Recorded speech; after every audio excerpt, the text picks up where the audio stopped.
Saturday, December 15, 2012. This is Mercedes Diesel Guy, and this is my 1995 Subaru Legacy. I am just doing a little bit of inspection today, probably not any repair. This past week, I noticed a bit of a scraping noise at low speed, and when coming off of a stop. And just based on past experience, I think I might have the beginnings of a sticking caliper. And it really does seem to sound like it's from the right side of the car, and even then I think right rear. So I'm just gonna, put the car up on the, just gonna raise the car, get the right side wheels off, and take a look. And if I don't see anything on the right side, I will look at the left side of the car. Well, I've got the wheel off. Car is supported by a jack stand. Jack stand is holding all the weight. The jack is just kind of sitting in place there. And you can see here all this fresh scraping. Well, it's kind of hard for you to see. The outboard brake pad is metal on metal with the rotor. Now that explains all the noise I've been hearing this past week.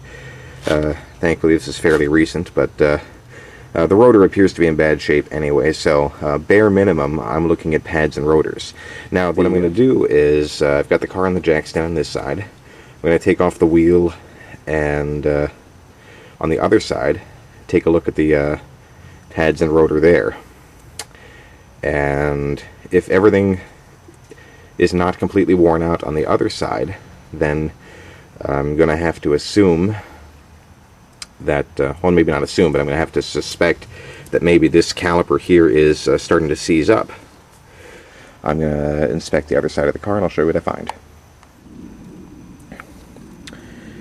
Okay, I'm looking at the driver's side now, and although it's not quite metal on metal, the outboard pad here is almost to metal on metal, so I'd say I've got a fair chance that the caliper is not seized up on the other side, and it's just these brakes, these rear brakes are at the end of their life. So the next thing I'm going to do on the other side of the car is I'm actually going to,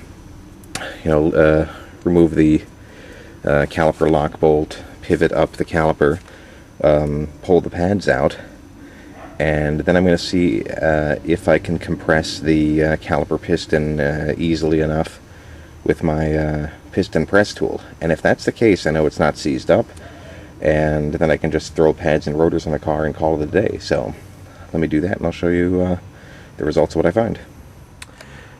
Well, it looks like I finally have a little bit of luck with cars. I released the caliper lock pin there, pivoted the caliper up, and here is my piston press tool, and I threaded it in, and much to my happy surprise, the piston just started compressing right back into the caliper. No real resistance or problem there, which of course says the piston is not seized in the caliper.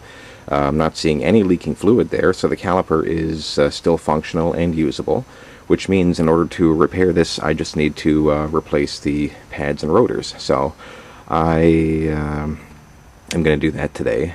Probably not going to give you a walkthrough of that, but this is a good way to diagnose stuff. Anyhow, that's all for this diagnostic, and I hope it helps you, narrow down what your brake problem is. Thanks for watching.